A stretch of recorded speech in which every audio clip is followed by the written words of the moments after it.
Assalamualaikum warahmatullahi wabarakatuh. Bismillahirrahmanirrahim. Alhamdulillahi rabbil alamin. Wassalatu wassalamu ala sayyidina Muhammadinil mursalin wa ala alihi wa ashabihi ajma'in. Amma ba'd. Hadirin wal hadirat, Bapak Ibu yang Allah muliakan, alhamdulillah di hari Sabtu pagi ini berapa Sya'bannya? 17 ya? Apa 16? Allah memberikan kepada kita semua kesempatan untuk senantiasa memperbaiki diri dan memperbanyak bekal kita menuju perjalanan yang sangat-sangat panjang. Karena perjalanannya lama dan panjang, maka bekal yang harus kita siapkan tentu harus jauh lebih banyak. Di dunia saja kita kalau mau pergi dan sebagainya, kadang-kadang was-was ya kalau tidak bawa perbekalan yang cukup, apalagi ini perjalanan akhirat yang di situ banyak sekali pos-posnya. Nah, pada pagi hari ini, subuh ini, kita akan mengkaji, meneruskan sebetulnya kalau bulan yang lalu berkenaan dengan tanda-tanda kiamat kubro, maka hari ini kita langsung kepada satu surah yang namanya juga kiamat. Kalau yang lain itu kan maknanya kiamat juga, tapi namanya berbeda. Misalnya ada Al-Qari'ah, itu kiamat.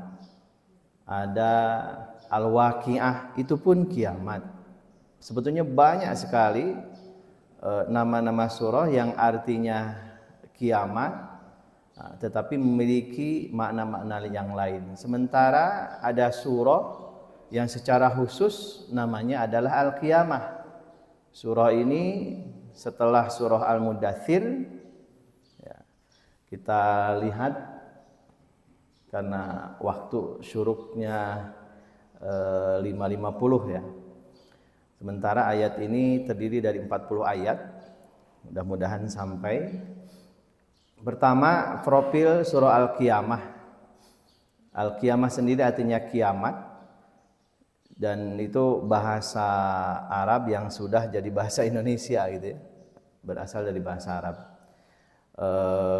Surah ke-75 dalam urutan mushaf, terdiri di 40 ayat, termasuk Makkiyah. Makkiyah ini artinya ada dua pengertian, bahwa surah ini diturunkan sebelum Nabi berhijrah dari Makkah ke Madinah, itu disebut Makkiyah, dan itu yang paling populer. Ada juga yang sederhana diturunkan di Mekah, itu berdasarkan tempat. Tetapi yang paling masyhur adalah Makkiyah, itu ayat atau surah yang diturunkan sebelum Nabi berhijrah dari Mekah ke Madinah. Nah, berarti ya Madaniyah itu ayat atau surah yang diturunkan setelah Nabi berhijrah ke Madinah. Walaupun diturunkannya di Mekah, tapi karena posisinya sudah berhijrah, disebutnya Madaniyah.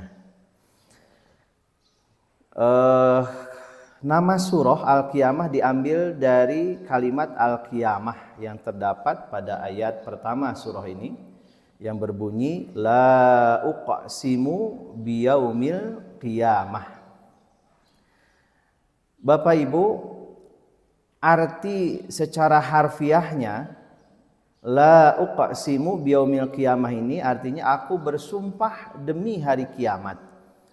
Nah, kalau kita lihat, mohon maaf ya Bapak Ibu, ini kan ada la ya. Ada la. Orang kalau baru belajar bahasa Arab pertama kali, la itu jangan-jangan artinya tidak gitu ya. Padahal la di situ bukan la nafi. La di situ bukan la nafi. Nafi itu mentidakkan. Tapi la di situ adalah la ziyadah atau zaidah. Bahkan ada yang menyebutkan di situ sebagai taukid juga, menguatkan.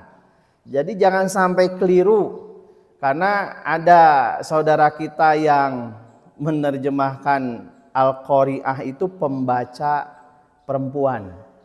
Kalau itu mah mungkin dia ininya melihat dengan apa namanya, kalau ada acara mari kita simak qari'ah yang akan membaca. Kalau itu dari qara'a hamzah.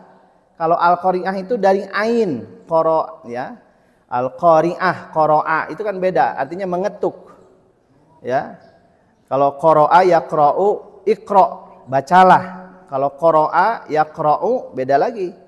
Ya, jadi kiamat itu memang mengetuk ya. Nah, di sini la juga sama, bukan la nafi tapi la zaidah. Jadi banyak sekali maknanya. Kita tahu dari mana? Dari tafsir dan petunjuk dari Rasulullah SAW, para sahabat dan para ulama. Jadi kalau apa namanya, disinilah mungkin harus ada gurunya, kira-kira begitu ya. Harus ada, kalau dalam Ta'limut Ta'lim karya Syekh Zarnuji itu wa irsyadi ustadzin. Kalau belajar hanya lewat buku saja, apalagi lewat mimpi dan sebagainya, ini agak berbahaya. Para ulama mengatakan nanti gurunya setan, yang dimaksud adalah hawa nafsu berdasarkan keinginan dirinya sendiri. Jadi memang tidak bisa begitu. Kemudian maksud dari ayat ini, Allah menyatakan dengan tegas bahwa kiamat itu pasti datang. Dan dalam Al-Quran juga disebutkan wa anna sa'ata atiyatun la raiba fiha. Sesungguhnya kiamat itu atiyatun, datang, pasti datang. La raiba fiha, tidak ragu lagi di dalamnya. Wa kullu atin qaribun, setiap yang datang itu pasti dekat. Dekatnya seperti apa wallahu alam. Tetapi kalau yang dimaksud adalah kiamat sugro, kecil, berarti kan wafatnya individu, Bapak Ibu. Taruhlah kalau jatah kita berapa tahun gitu ya. Kalau umur Nabi ya bainas sittin was sab'in, antara 60 sampai 70, Nabi sendiri 63. Berarti Bapak Ibu kalau sudah lewat masa itu bonus berarti kan? Ya. Tinggal ngitung waktu saja. Karena umur kita bertambah secara kuantitas, angka, tapi sebetulnya kan berkurang setiap hari itu. Umur kita bertambah, tetapi hakikatnya berkurang dan semuanya berkurang. Gigi yang tadinya kuat mengunyah daging, mulai itu Bapak Ibu ya, gigi kita satu persatu hilang. Dan itu agak sulit digantinya walaupun ada gigi palsu, jadi gigi metik begitu. Kemudian juga makanan yang tadinya semuanya boleh, mulai usia 40 mulai Pak nggak boleh. Jeroan nggak boleh gitu ya. Yang hijau-hijau nggak boleh bagi yang punya asam urat. Kemudian juga asin, padahal asin Jamal itu enak gitu ya. Maksudnya nggak boleh berlebihan sih, boleh kalau sedikit ya. Hanya saja kalau kita sudah merasa nikmat itu terterusan Pak ya. Kalau sudah begitu nikmat, luar biasa. Sama hanya kalau Bapak Ibu kita memenuhi undangan walimah itu kan, ada berapa pos di situ makanan, ada 10 pos itu dipapai Pak sadayana. Alasanana apa mere amplopna 500.000. Piraku ngan hiji eta mah paling ge 75.000 lebar gitu ya. Padahal perutnya sudah nggak muat itu. Perutnya cuma berapa liter gitu ya. Kalau perutnya bis sih berapa liter bis itu ya bensinnya itu. Kan nggak muat gitu ya. Tapi kita paksakan. Jadi kita makan bukan karena kebutuhan, karena nafsu. Itu yang dilarang sebetulnya. Israf ya, berlebihan. Makanya kan kata Nabi, kulu silahkan makan, washrobu silahkan minum, bahkan walbasu ya silahkan berpakaian. Tapi kata Nabi, fi ghairi makhilatin wala sarafin, awas ingat jangan sampai makan minum berpakaian itu berlebihan dan menyebabkan kau sombong. sampai lupa berzikir kepada Allah Subhanahu wa taala. Oleh karena itu manusia hendaknya bersiap-siap menghadapinya dengan beriman. Artinya secara mikro kiamat sugro. Kalau dalam surah Maryam Allah Subhanahu wa taala berfirman washta'alar ra'su syaiba. Ingatlah ketika kepala kita memutih uban. Walaupun sekarang ya SMP juga uban ada gitu ya, uban. Tetapi paling tidak itu ketika isyarat washta'ala ra'su syaiba menyala, itu tanda. Termasuk ketika kaki kita tadi kan lemah, itu di akhir surah Ar-Rum disebutkan Allahul ladzi khalaqakum min dha'fin. Allah lah yang telah menciptakan kalian dari lemah. Bayi lemah kan nggak bisa apa-apa itu. Beda dengan domba, Bu. Domba mah pagi hari melahirkan beranak gitu, beberapa jam siang udah lari-lari. Manusia kan nggak bisa begitu, gitu ya. Dirawat, diapa dan sebagainya. Ya. Kemudian sumaja'ala min ba'di dha'fin quwwatan. Kata Allah, setelah kami ciptakan kau lemah, kemudian kami jadikan kau kuat. 3 tahun, 4 tahun, 5 tahun, wah.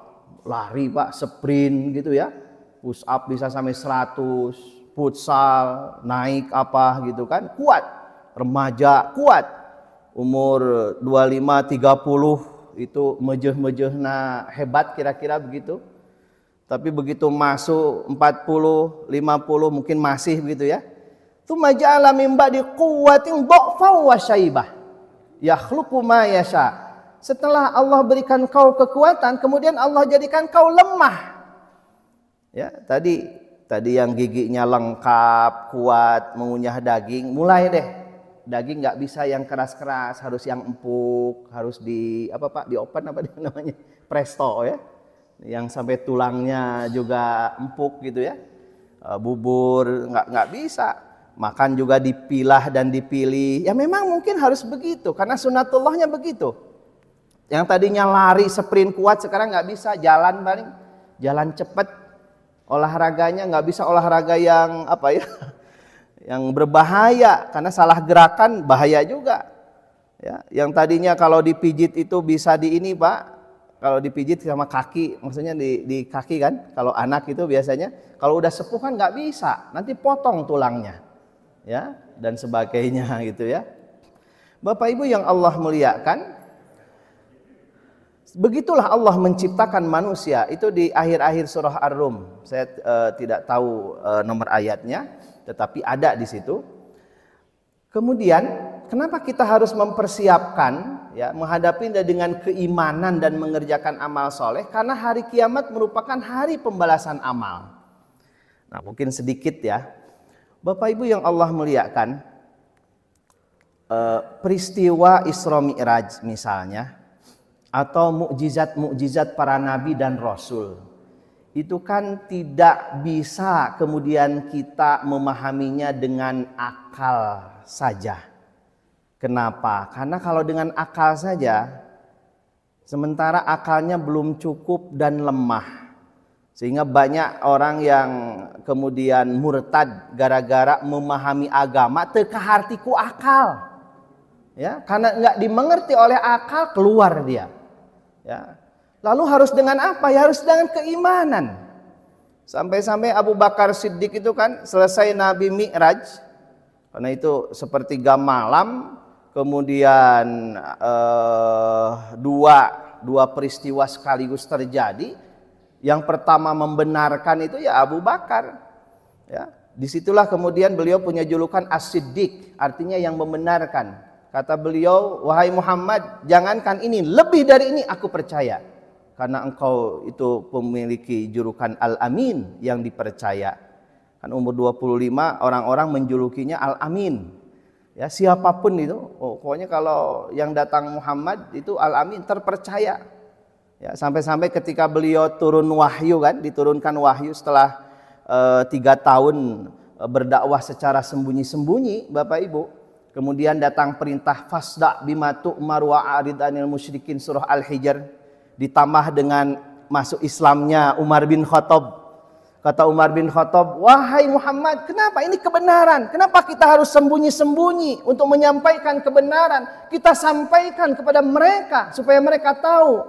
Kata Nabi, Allah belum memerintahkan. Kalau Umar ingin cepat-cepat saja dakwah secara terang-terangan, kata Nabi, belum ada perintah. Jadi kalau Nabi nggak ada perintah dari Allah, ya enggak, sesuai perintah saja.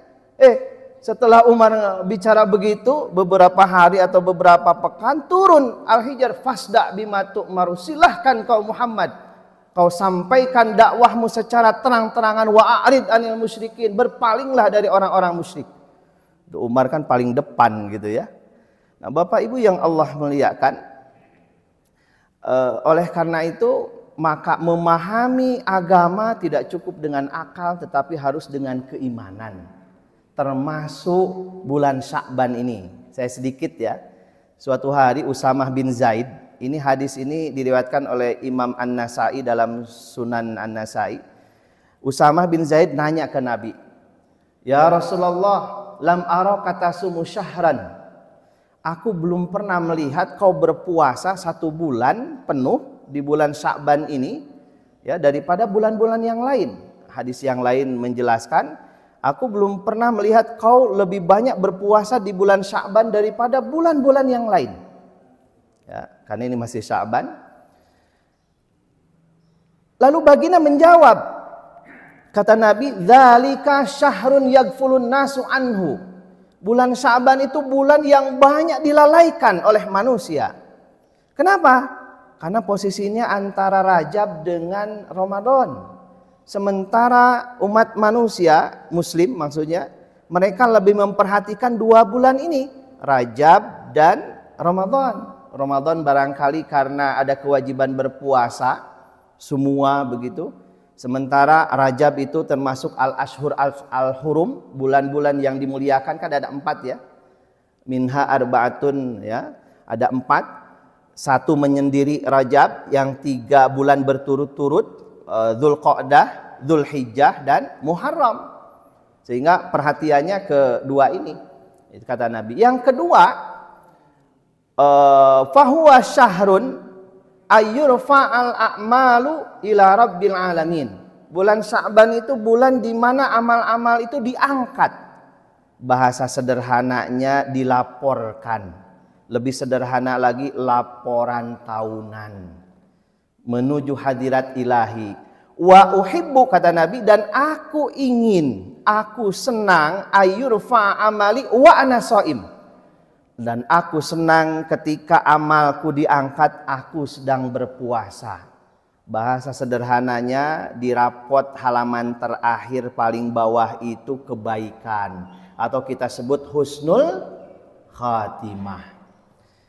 Kemudian para ulama menjelaskan, laporan itu ada laporan tahunan ya, di bulan Sya'ban ini, secara umum bulan Sya'ban. Nah, nanti para ulama menjelaskan secara khusus, yaitulah nisfu Sya'ban. Nisfu itu setengah, berarti ya 15 itu. Kemudian para ulama menjelaskan ada juga laporan mingguan, dan itu di hari Kamis. Maka Nabi senang berpuasa di hari Kamis supaya laporan mingguannya itu bagus gitu kan. Lalu kenapa Nabi berpuasa di hari Senin? Ini hadis sahih, di dalam Bukhari Muslim juga ada. Ketika ditanya, ya Rasulullah, kenapa engkau berpuasa di hari Senin? Beliau menjawab dengan 3 jawaban. Li'annani wuridtu fih. Aku berpuasa di hari Senin karena aku dilahirkan hari Senin.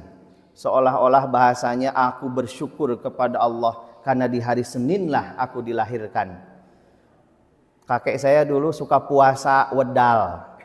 Nyari-nyari di hadis kan nggak ada, nggak ketemu itu namanya, tapi prakteknya ada. Itu hadis yang sahih, namanya nggak ada di hadis, tapi prakteknya ada ya. Kalau kita puasa Senin ya mengikuti Nabi, tapi kalau kita mau mempuasai ya muasaan hari lahir kita, saya hari Selasa berarti hari Selasa ya. Dalilnya itu kan kakek saya dulu nggak tahu, ditanya mana dalilnya, nggak tahu, pokoknya mah puasa weh gitu kan ya. Saya cari-cari, ternyata ada dalilnya.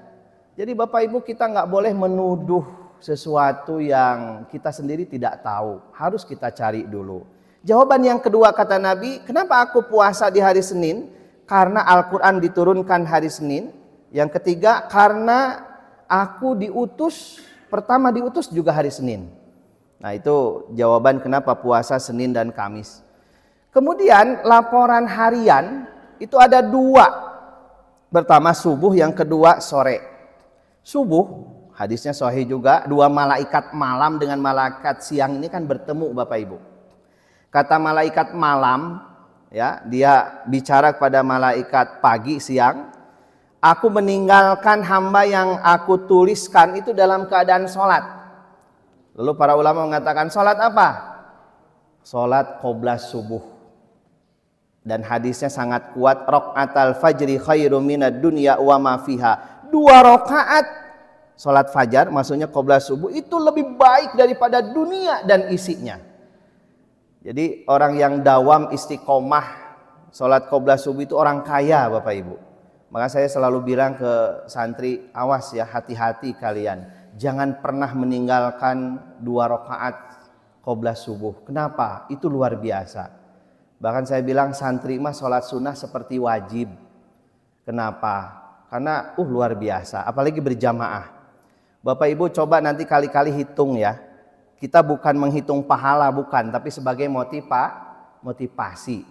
Kalau Bapak Ibu sholat sendirian, 1 hari 1 malam 17 rakaat kali setahun 365, itu berapa? Ya, 6.000 sekian lah. Dibandingkan dengan Bapak Ibu sholat berjamaah dengan 27 derajat, 163.000 sekian. Jauh sekali. Kalaupun Bapak Ibu dihitung dengan sholat-sholat sunnah yang sendirian itu, yang 1 derajat, misalnya rawatib gitu ya, qobla subuh 2 rakaat, qobla duhur, ba'da duhur 2 rakaat, 2 rakaat, bahkan kila 4 rakaat. Qobla duhur 4 rakaat, ba'da duhur 4 rakaat. Kalau yang muakkadah, ba'da maghrib, ba'da isya. Yang tidak muakkadah, qobla asar, qobla maghrib, qobla isya, itu ghair muakkadah misalnya. Ada yang mengatakan dalam hadis 10, kemudian juga 12. Belum lagi sholat duhanya minimal 2 rakaat, 8 rakaat. Belum sholat safar. Nah, kita sholat duha insya Allah. Tapi kalau sholat safar jarang kayaknya. Kalau mau umroh, mau haji baru sholat safar. Padahal Nabi mau ke pasar, mau ke kantor, kira-kira gitu ya. Nabi mau berangkat kemanapun, walaupun jarak dekat itu selalu sholat safar. Saking pentingnya sholat safar, sampai beliau dalam hadis itu sholat di atas unta, sholat di atas kuda. Mungkin kalau Bapak Ibu, aduh belum sholat safar nih, sholatnya di luhuran motor gitu ya. Cuman karena kita nggak biasa, kadang-kadang malu Pak ya. Malu atau apa gitu kira-kira begitu ya. Atau di mobil misalnya ya. Bapak Ibu yang Allah muliakan, kemudian sholat tahajud, witir. Witir kan idealnya sebelum tidur tuh. Tapi karena kita kalau sudah pulang ke rumah malas, walaupun cuma 2-3 menit, biasanya setelah ba'diyah isya itu ya langsung saja sholat witir. Nah, itu kan nggak apa-apa juga sebetulnya. Bapak hitung semua itu cuma 18.000 rakaatan Bapak Ibu. Ya, tadi yang tahajud 8 rakaat, witir 3 rakaat dan sebagainya. Dalam 1 tahun itu hanya 18 ribuan kurang lebih lah. Jadi dibandingkan dengan sholat berjamaah jauh lebih hebat sholat berjamaah, 163.000. Makanya sayang kalau kita sholat sendirian. Jadi harus Allahumma paksakan gitu ya. Nah, Bapak Ibu yang Allah muliakan, kita lanjutkan. Munasabah surah, agak disingkat. Akhir surah Al-Mudaththir menguraikan tentang kiamat serta betapa mengerikan peristiwa kiamat. Namun kaum pendurhaka mendustakannya. Segala argumen sudah dipaparkan. Kalau mereka tetap tidak beriman, maka ayat ini menunjukkan Allah tidak akan meladeni mereka lagi. Kata Allah, aku bersumpah dengan kepastian hari kiamat karena semuanya sudah jelas, dan aku juga bersumpah dengan jiwa yang selalu menyesali dirinya. Sungguh manusia pasti akan dibangkitkan. Nah ini wala uqsimu bin nafsil lawamah. Aku bersumpah demi jiwa yang sangat menyesali dirinya sendiri. Ini berkaitan dengan nafsu. Maka para ulama membagi nafsu paling tidak 3 besaran. 1 itu nafsul amarah. Itu ada di surah Yusuf di awal juz 13. Wa ma ubari'un nafsi inna nafsa la'ammaratun bisu. Nafsu amarah itu Bapak Ibu hawa nafsu yang tidak bisa dikendalikan. Dia selalu memperturutkan nafsunya. Dia sudah diperhamba, diperbudak oleh nafsunya. Itu namanya nafsul amarah, dan ini sangat berbahaya gitu ya. Itu nafsu amarah. Yang kedua adalah nafsu lawamah. bahasa sederhananya edan eling. Ya, edan eling itu maksudnya gini, aya nu ngajak ka pangaosan, hayu. Aya anu ngajak ngaos, hayu. Berjamaah, hayu. Puasa, hayu, gitu kan? Aya nu ngajak urang ka diskotik yuk. Cuman seminggu sekali, hayu, gitu kan? Aya nu ngajak judi, hayu. Aya nu ngajak ngabambok, hayu. Aya nu ngajak korupsi, hayu. Pokona hayu we eta mah. Ya. Mun kumaha nu ngajak gitu ya. Jadi sedang eling-eling, sedang edan-edan, kira-kira begitu gitu ya. Ini lawamah, artinya belum stabil karena dalam hatinya ada split personality, pecah kepribadian. Semoga kita dijauhkan dari ini gitu kan. Yang paling hebat nafsul mutmainnah Bapak Ibu, itu stabil. Nafsul mutmainnah itu tenang, dia istiqomah gitu ya. Istiqomah dalam kebaikan, itulah ihdinas siratal mustaqim. Kenapa? Karena dia sudah memiliki kenikmatan. Salat itu seolah-olah dia apa ya? Mungkin Bapak Ibu ada hobi, ada kesenangan gitu ya. Misalnya kalau hobi yang kuliner kan begitu menikmati makan, yang hobinya jalan-jalan begitu menikmati jalan-jalan, yang hobinya nonton begitu nikmat, apalagi kalau hobinya main bola ya. 90 menit itu rasanya hanya 5 menit gitu ya. Film India 3 jam rasanya hanya 25 menit. Ya, lama tidak terasa. Kenapa? Karena menikmati. Begitu juga dengan ibadah. Kadang-kadang kita kan apa ya, baru ngaji sebentar juga kayaknya lama gitu ya. Sholat juga kayaknya nggak bisa kita lama-lama gitu ya. Sholat sendiri terutama ya. Bapak Ibu yang Allah muliakan, artinya ketika beribadah itu kita menikmatinya. Kenapa? Karena di situ kita akan berkomunikasi dengan Allah Subhanahu wa taala. Ya, berkomunikasi dengan Allah berarti kita menghadirkan Allah di dalam hati kita, tidak yang lain.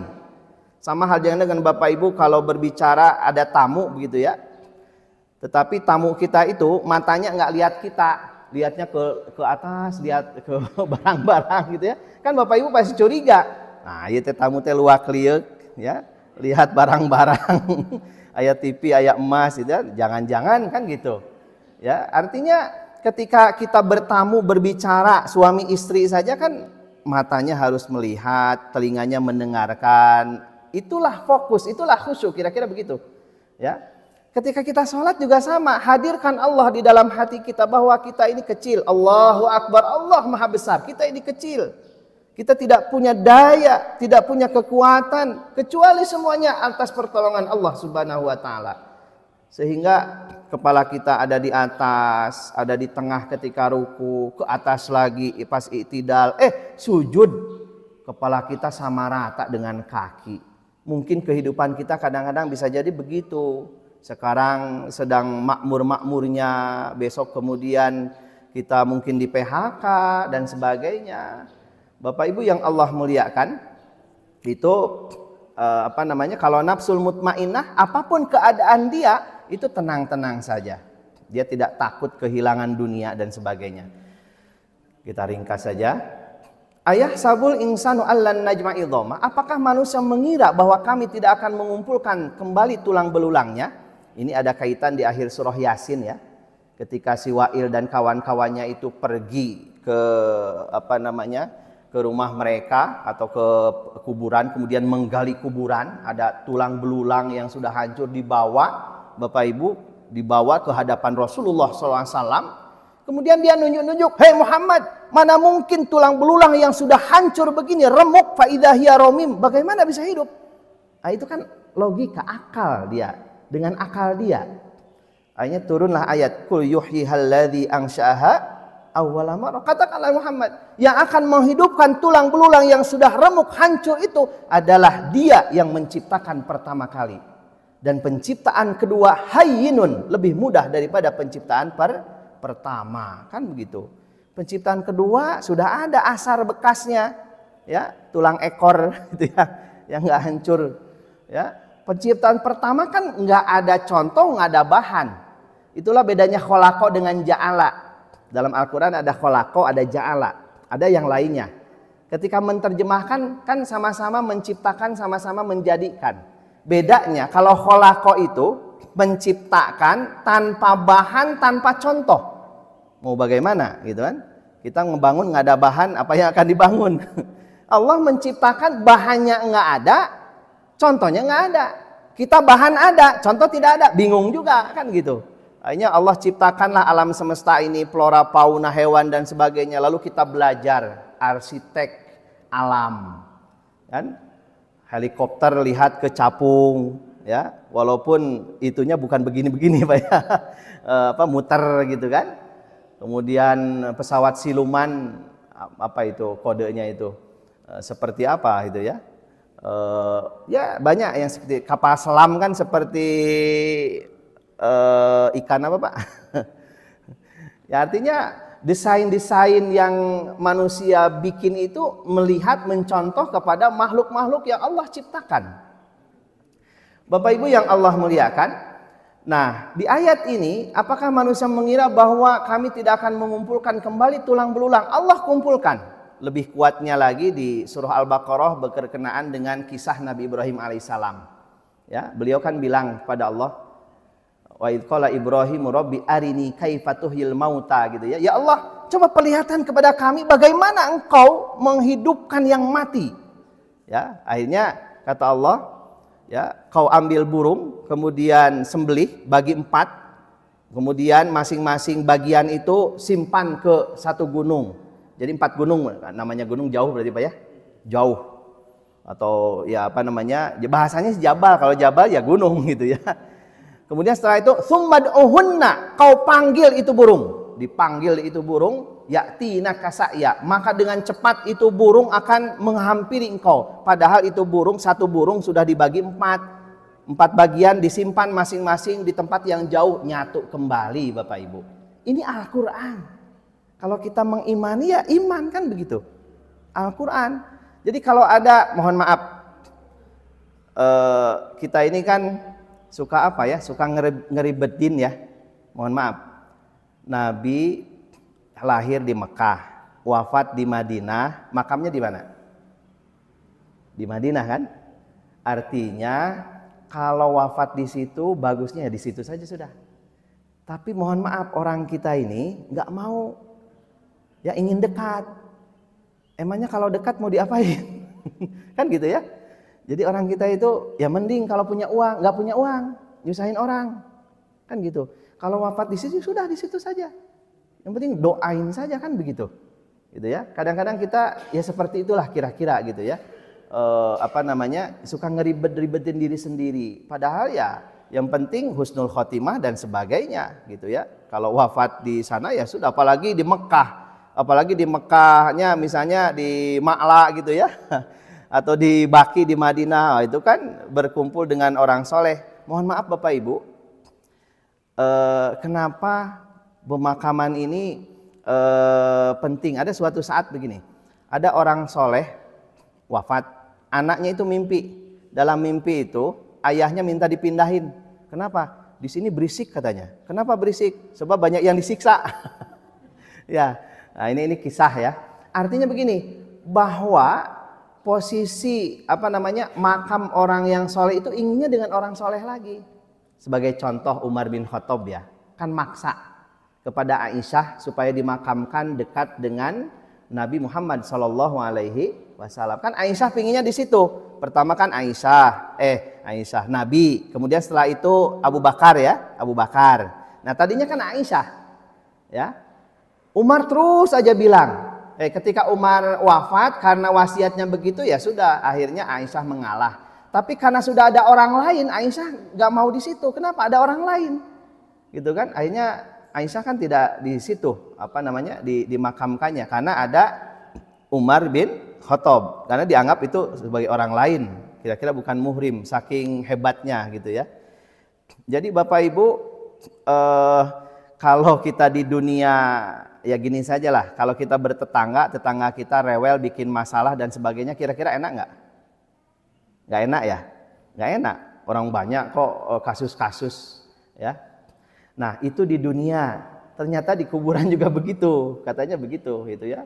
Wallahu alam. Tapi baik Bapak Ibu, kemudian bala qadirina ala an nusawwiya banana, tentu bahkan kami mampu menyusun kembali jari jemarinya dengan sempurna. Nah, ayat keempat ini DNA ya, bahwa apa namanya? Fingerprint itu? Fingerprint ya? Ini ya?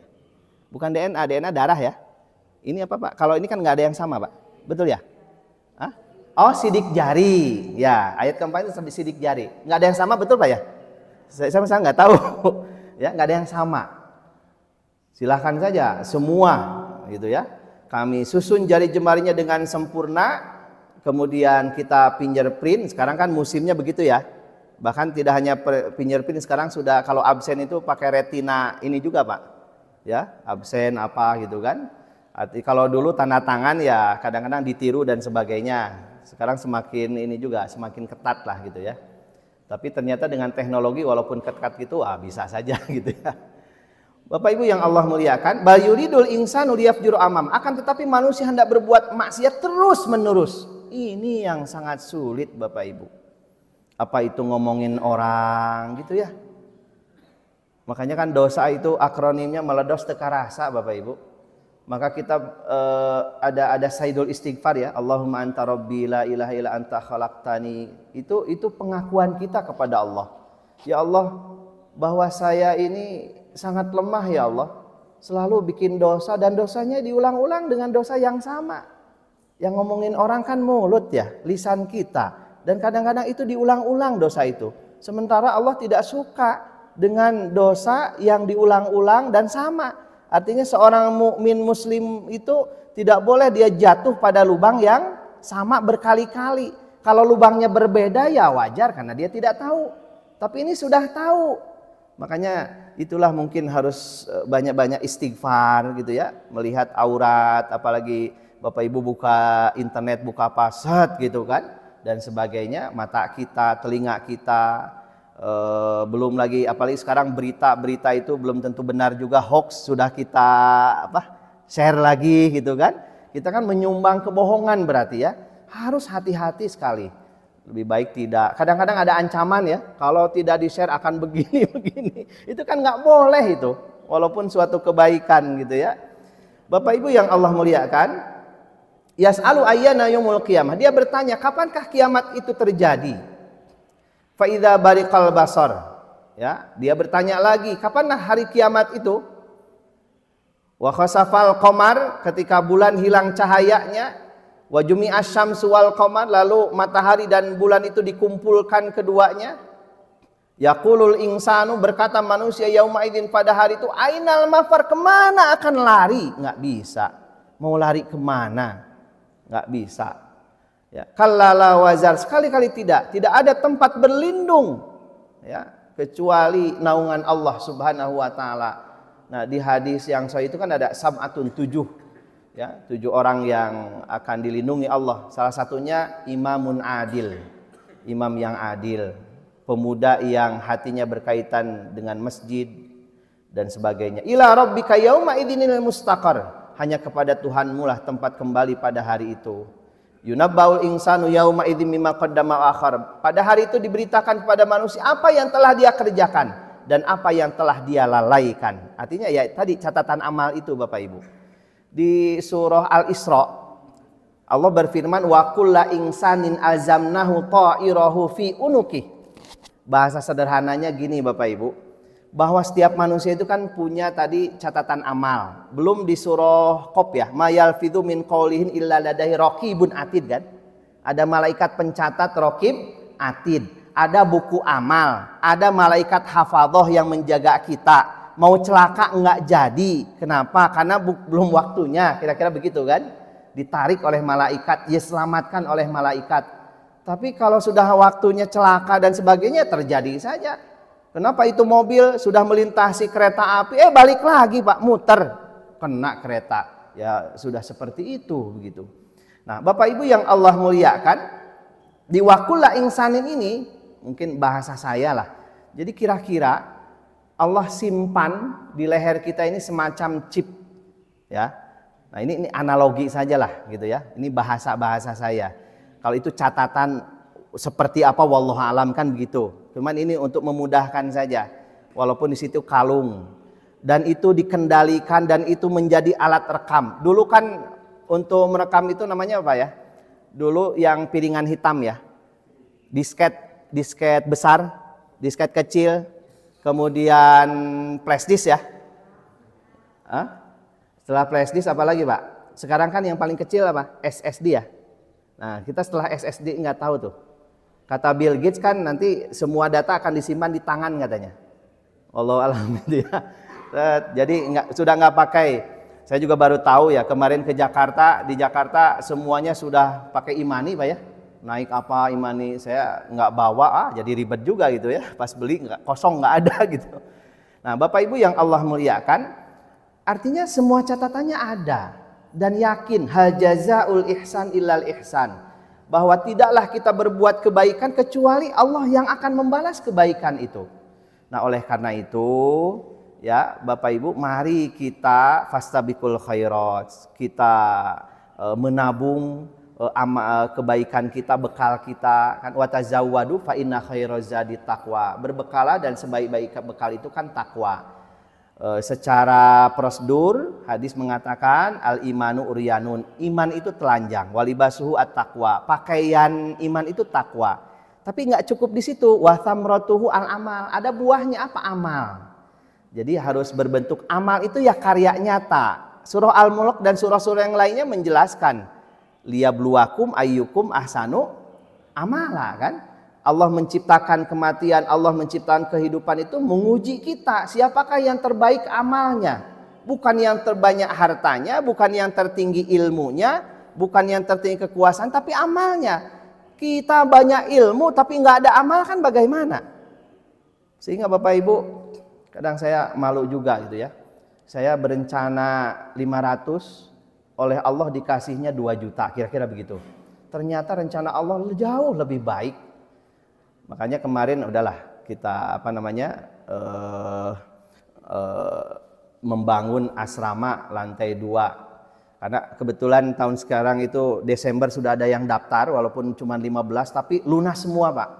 Saya punya dana sekitar 80 juta, udah saya bangun saja, walaupun nggak cukup ya, 300 sekian juta.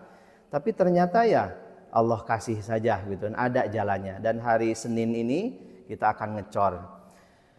Mohon doanya mudah-mudahan Allah memberikan kemudahan. Bapak Ibu yang Allah muliakan ya, karena sudah 55 ya, kita akan syuruk. Mungkin itu saja yang bisa saya sampaikan.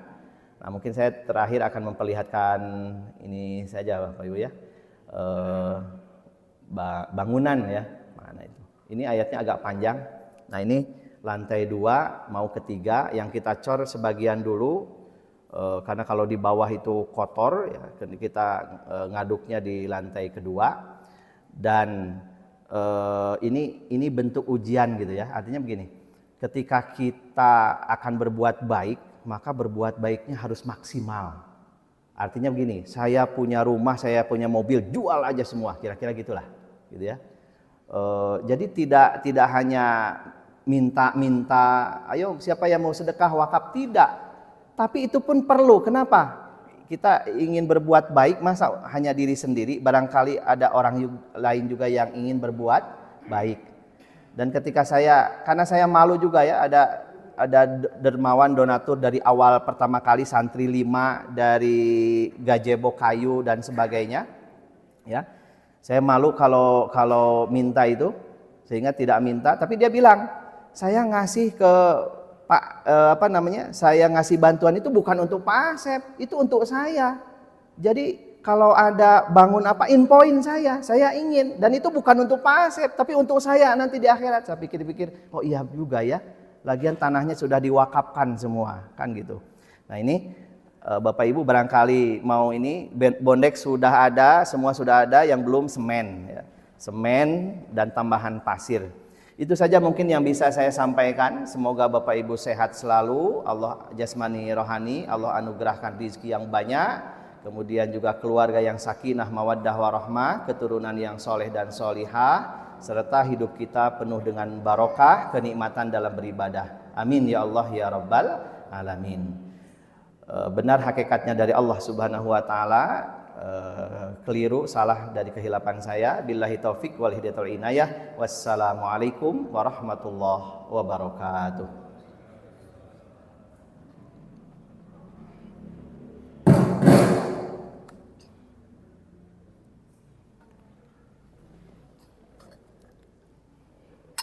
Bismillah. Pak Ustadz, barangkali boleh nggak bertanya? Boleh, saya nggak ada ngaji setelah ini. Biasanya kalau Ahad ada ngaji, makanya buru-buru. Iya. Kalau hari ini. Nggak apa-apa. Nggak apa-apa, mangga. Nggak gini, saya sering mendengar umpamanya ada seseorang yang udah punya niat baik. Ya. Untuk menginfakkan atau mewakafkan sesuatu, tetapi ketika untuk mengeksekusinya menunggu bulan Ramadan. Gimana? Menunggu bulan Ramadan. Oh ya. Karena semuanya dilipat gandakan. Ya betul. Itu bagaimana, boleh kayak demikian atau kalau niat baik harus disegerakan misalnya? Betul. Itu pilihan Bapak Ibu. Apakah ada yang menjamin hidup kita sampai Ramadan? Oleh karena itu ketika ada niat dalam hati kita berbuat baik, langsung saja. Kalaupun ada mang-mang, bisa sebagian. Kan bisa dibagikan. Sama dengan begini Bapak Ibu, kalau Bapak Ibu punya uang 100.000, itu 100.000 jangan diniatkan atas nama kita sendiri. Bagi dua lah. 50.000 atas kita dan keluarga. Diniatkannya kita, istri, keluarga. Jangan, ini kan hasil usaha saya, jangan. Ya, saya, suami, anak, 50.000 lagi niatkan atas nama orang tua. Ya, itu sama saja. Bahkan mungkin nilainya beda. Kenapa? Karena kita mengikhlaskan ini kebaikan buat orang tua. Walaupun dari saya, kira-kira begitu. Jadi kalau misalnya bagi dua saja, karena ketika kita niat kebaikan, memang ada tadi waktu-waktu utama ya.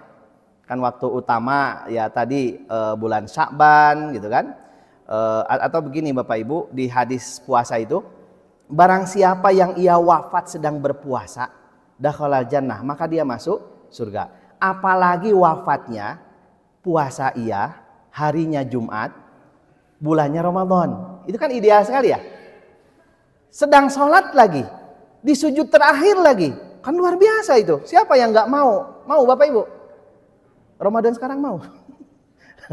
Kan nanti dulu kan gitu ya. Nah, itulah Mang Oded ya. Saya masih ingat Mang Oded itu sebelum wafat ke sana dulu. Padahal dia sedang bangun pondok. Ini Kang Asep ini Mang mah ngasih 25 rupiah nih. Padahal saya tahu dia sedang sulit juga gitu kan. Dan ketika itu mengeluh. Karena waktu Covid kalau nggak salah kan. Mang kunaon mengeluh. Ya kita sulit punya kebijakan di Pemda. Tapi kan dari pusat harus mengikuti saja. Sementara Mang teh ku masyarakat nggak disebut ustad, biraku ustad gitu kan. Kayak sholat gitu ya, harus dikasih jarak dan sebagainya. Jadi banyak pikiran. Nah, itu Bu. Jadi kalau punya niat baik segerakan saja. Udah? Masih ada? Pak Rantos? Dari Bapak ada Pak? Saya santai Pak. Tidak ada. Pokoknya Bapak Ibu kalau mau konsultasi silahkan ya. Nomor saya ada di DKM. Saya sudah mewakafkan diri saya di MUI, di Fatwa di Jabar, kemudian di kota itu sebagai sekjen. Apapun permasalahannya, waris dan sebagainya, mangga. Dan tidak ada harus berapa enggak, gitu ya. Karena Allah menitipkan ilmu untuk saya amalkan. Itu saja mungkin ya. Terima kasih Bapak Ibu. Silahkan kita sholat syuruk mumpung baru sebentar.